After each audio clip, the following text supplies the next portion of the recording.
Maryland Senator Chris Van Hollen was on Fox News Sunday, where he spoke about the Trump administration's policies on deporting illegal immigrants.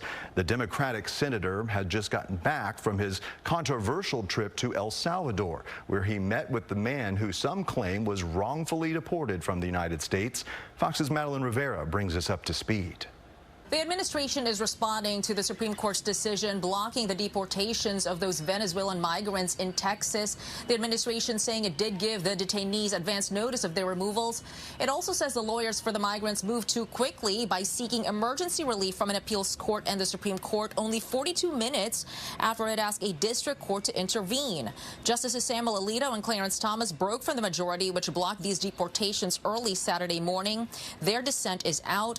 Like the government, they also say the high court moved too fast, saying the court issued unprecedented and legally questionable relief without giving the lower courts a chance to rule, without hearing from the opposing party. The president spent Easter Sunday golfing in Virginia after he said he would attend a service at the White House earlier in the day. The president also shared a message on Truth Social. He says, in part, "Happy Easter to all, including the radical left lunatics who are fighting and scheming so hard to bring dangerous prisoners and well-known MS-13 gang members back into our country.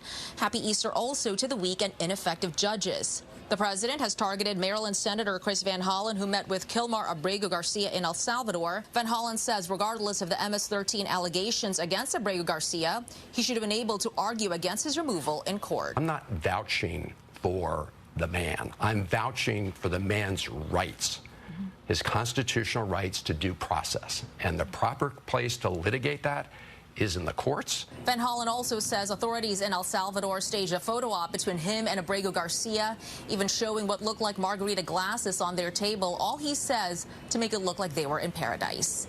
In Washington, Madeline Rivera, Fox News. Now to a developing story. According to the reporting of the New York Times, U.S. Defense Secretary Pete Hegseth created another Signal messaging chat, which allegedly had sensitive information about strikes in Yemen.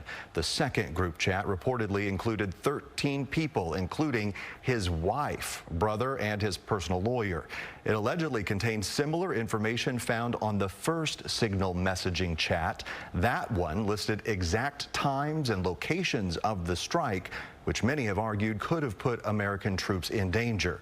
Signal is not authorized to communicate classified national defense information.